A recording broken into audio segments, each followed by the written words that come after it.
सावधान, मां लक्ष्मी ने स्वयं कहा है, अगर घर की ये 5 चीज किसी को दे दी जाए तो धन संपत्ति ही नहीं, सुख शांति भी सदा के लिए छिन जाएगी। क्या आप जानते हैं, आपके घर की 5 साधारण चीजें ही आपकी किस्मत तय करती हैं। मां लक्ष्मी ने चेतावनी दी है, गलती से भी इन्हें दान कर दिया तो घर में आ जाएगी भयंकर गरीबी। बहुत समय पहले प्राचीन भारत के एक छोटे से नगर विशालपुर में एक साधु का आश्रम था। वहां दूर दूर से लोग आकर आध्यात्मिक शिक्षा प्राप्त करते थे। नगरवासी साधु को आचार्य देव कहते थे, क्योंकि वे केवल भिक्षा लेकर जीवन व्यतीत नहीं करते थे, बल्कि लोगों को सही जीवन जीने की राह भी दिखाते थे। विशालपुर नगर समृद्ध था, लोगों के घर धन, धान्य, गहनों और रत्नों से भरे रहते थे। नगरवासी मानते थे कि यह सब माता लक्ष्मी की कृपा से ही है। नगर के बीचों बीच माता लक्ष्मी का एक भव्य मंदिर था। रोज शाम को वहां दीपक जलाए जाते, घंटियों की ध्वनि गूंजती और पूरा वातावरण श्री ह्रीं श्री महालक्ष्मी नमः के मंत्रों से पवित्र हो जाता। लेकिन एक परिवार ऐसा भी था जो नगर में सबसे समृद्ध होने के बावजूद धीरे धीरे कंगाल होने की ओर बढ़ रहा था। यह परिवार था वसुदेव जी का। वसुदेव जी नगर के सबसे बड़े व्यापारी थे। उनके पास सोने चांदी के ढेर थे, नौकर चाकर थे और अनाज के कोठार भरे रहते थे। फिर भी कुछ वर्षों के भीतर उनका घर वीरान होने लगा। धन की जगह कर्ज बढ़ने लगा, नौकर छोड़कर जाने लगे और घर में अशांति फैल गई। लोग हैरान थे कि ऐसा क्यों हो रहा है, आखिर माता लक्ष्मी की कृपा एक समृद्ध घर से क्यों उठ गई। वसुदेव जी भी परेशान थे। एक रात वे चिंतित होकर सो रहे थे, तभी उन्हें एक स्वप्न आया। स्वप्न में माता लक्ष्मी प्रकट हुई। उनके मुखमंडल से दिव्य आभा निकल रही थी। 4 हाथों में कमल, शंख, गदा और सोने के सिक्कों की वर्षा करने वाला पात्र था। उनकी मुस्कान शांति और कृपा से भरी थी, लेकिन आंखों में एक कठोर सत्य छिपा था। माता बोली, वसुदेव तुम दुखी क्यों हो? क्या तुम्हें याद नहीं कि धन की रक्षा करना भी एक तपस्या है? तुमने अपने घर की 5 पवित्र वस्तुएं बार बार दूसरों को देकर मेरे निवास को अशुद्ध कर दिया, इसलिए मैं तुम्हारे घर से विदा हो गई। वसुदेव ने हाथ जोड़कर कहा, मां मुझे क्षमा करें, कृपया मुझे बताइए कि वे 5 वस्तुएं कौन सी हैं जिन्हें देने से घर में गरीबी आती है। माता ने कहा, यह रहस्य मैं बताऊंगी, परंतु ध्यान रहे ये केवल तुम्हारे लिए नहीं बल्कि पूरे नगर और संसार के लिए शिक्षा है। 5 वस्तुएं कभी भूलकर भी घर से बाहर नहीं देनी चाहिए, क्योंकि ये वस्तुएं मेरे निवास की जड़ें हैं। इन्हें खोने से घर निर्धन और अपवित्र हो जाता है। इतना कहकर माता अदृश्य हो गई। वसुदेव घबरा कर उठ गए। उनका शरीर पसीने से तरबतर था।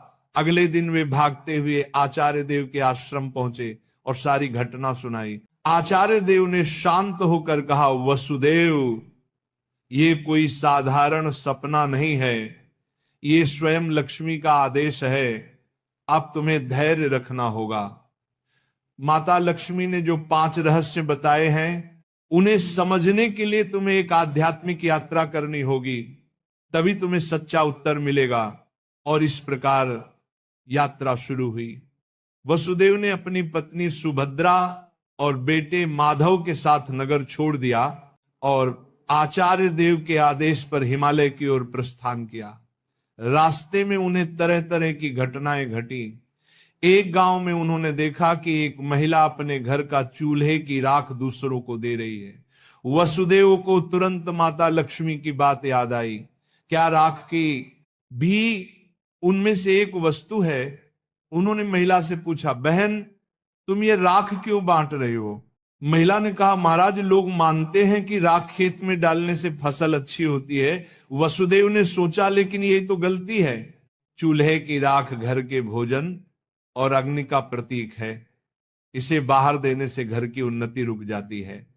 यात्रा आगे बढ़ी। वसुदेव, सुभद्रा और माधव पहाड़ों की कठिन राह से गुजर रहे थे।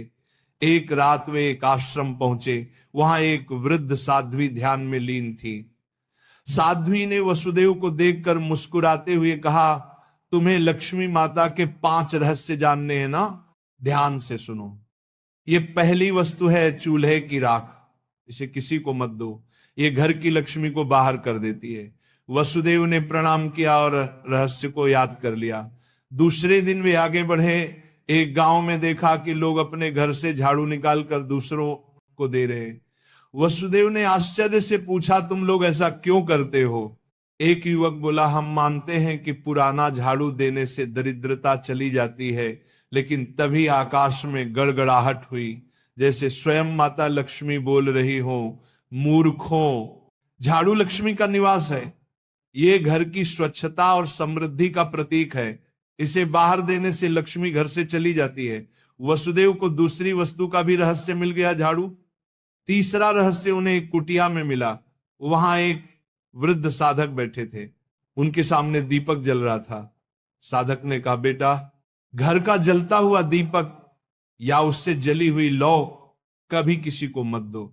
ये घर की ज्योति और आयु का प्रतीक है। इसे देने से सुख शांति चली जाती है।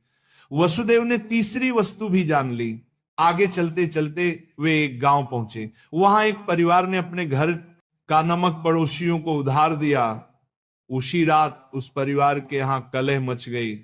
साध्वी ने समझाया, नमक रिश्तों की मिठास और स्थिरता का प्रतीक है। घर का नमक देना लक्ष्मी को अपमानित करना है। अब वसुदेव को चौथी वस्तु भी मिल गई, नमक। अंततः हिमालय के पास एक गुफा में तप करते एक योगी ने अंतिम रहस्य बताया। योगी बोले, वसुदेव, 5वीं वस्तु है कपड़े का कोना या पल्लू। महिलाएं अक्सर पुराने कपड़े का पल्लू काट कर दे देती हैं, लेकिन यही स्त्री की लक्ष्मी और घर की मर्यादा का प्रतीक है। इसे देना घर के भाग्य को काटना है। अब 5 वस्तुएं स्पष्ट थी। पहला, चूल्हे की राख। दूसरा, झाड़ू। तीसरा, जलता दीपक। चौथा, नमक। 5वां, कपड़े का कोना। वसुदेव ने कृतज्ञ होकर योगी को प्रणाम किया। अब 5 रहस्यों को जानकर वसुदेव अपनी पत्नी सुभद्रा और पुत्र माधव के साथ नगर की ओर लौटने लगे। रास्ते भर वे मन ही मन माता लक्ष्मी के उपदेशों को दोहराते रहे। नगर पहुंचते ही उन्होंने सबसे पहले आचार्य देव के चरणों में प्रणाम किया और पूरी यात्रा का वर्णन किया। आचार्य देव ने मुस्कुराकर कहा, वसुदेव, तुम्हें अब सच्चा ज्ञान मिल गया है। इन रहस्यों को केवल अपने तक सीमित मत रखना, बल्कि नगरवासियों को भी बताओ, ताकि वे भी लक्ष्मी के अपमान से बच सके। आचार्य देव की आज्ञा पाकर वसुदेव ने नगर के बीचों बीच सभा बुलाई। सभा में नगर के लोग बड़ी संख्या में उपस्थित हुए। वसुदेव ने हाथ जोड़कर कहा, बंधुओं, मैं स्वयं अपनी गलतियों के कारण निर्धनता और कष्ट का भागी बना। माता लक्ष्मी ने मुझे स्वप्न में दर्शन दिए और बताया कि 5 वस्तुएं कभी घर से बाहर नहीं देनी चाहिए। इतना कहकर उन्होंने क्रम से सब समझाया। पहली वस्तु है चूल्हे की राख, दूसरी झाड़ू, तीसरी जलता दीपक, चौथी नमक और 5वीं कपड़े का कोना। लोगों ने आश्चर्य और श्रद्धा से यह बातें सुनी। तभी आकाश में एक दिव्य प्रकाश फैला और माता लक्ष्मी स्वयं प्रकट हुई। उनके प्रकट होते ही वातावरण में सुगंध फैल गई। मंदिरों की घंटियां अपने आप बज उठी और लोग भाव विभोर होकर उनके चरणों में झुक गए। माता बोली, वसुदेव ने जो कहा वह सत्य है। तुम सब जान लो कि ये 5 वस्तुएं मेरे निवास की जड़ हैं। जो इन्हें बाहर देता है वह अपने ही घर से मुझे विदा करता है। ये कहते ही माता ने वसुदेव के घर की ओर हाथ उठाया और देखते ही देखते उनके घर में फिर से समृद्धि लौट आई। कोठार भर गए, नौकर लौट आए और पूरे घर में शांति का वास हो गया। नगर के लोग ये चमत्कार देखकर स्तब्ध रह गए और माता लक्ष्मी के जयकारे करने लगे। नगर में अब यह शिक्षा फैल गई कि कोई भी व्यक्ति घर की 5 वस्तुएं बाहर न दे। लोग अपने घरों में सावधानी रखने लगे। पहले जो लोग अंधविश्वास में पड़कर झाड़ू, राख, नमक या दीपक दूसरों को दे देते थे, उन्होंने ये सब बंद कर दिया। नगर में धीरे धीरे हर घर में समृद्धि लौटने लगी। लोग समझ गए कि लक्ष्मी केवल सोने, चांदी या धन में ही नहीं, बल्कि घर की पवित्रता, भोजन, स्वच्छता और मर्यादा में भी रहती है। वसुदेव अब नगर में आदर्श बन गए। वे धनवान तो थे ही, पर अब उन्होंने अपने धन को धर्म और सेवा में लगाना शुरू किया। उन्होंने गरीबों के लिए अन्न क्षेत्र बनवाया, परंतु घर की 5 वस्तुएं देने से हमेशा इनकार करते। जो भी उनसे ये चीजें मांगता वह विनम्रता से कह देते, भाई ये माता लक्ष्मी की मर्यादा है, इन्हें देने से मेरे ही नहीं तुम्हारे घर की भी समृद्धि घट जाएगी। लोगों ने भी इस शिक्षा को हृदय से स्वीकार कर लिया। समय बीतने पर नगर विशालपुर दूर दूर तक प्रसिद्ध हुआ कि वहां न तो कोई निर्धन रहता है और न ही किसी के घर में कलह होती है। ये सब केवल माता लक्ष्मी की शिक्षा का परिणाम था।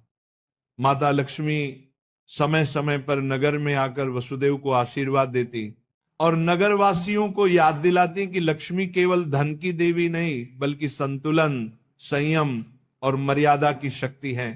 अंततः वसुदेव के जीवन की सबसे बड़ी सीख यही बनी कि लक्ष्मी की कृपा केवल मेहनत से ही नहीं, बल्कि मर्यादा के पालन से भी प्राप्त होती है। माता लक्ष्मी केवल धन संपत्ति की देवी नहीं, बल्कि वे पवित्रता, मर्यादा और संतुलन की शक्ति है। घर की समृद्धि बनाए रखने के लिए मेहनत और सदाचार के साथ साथ मर्यादा का पालन भी आवश्यक है।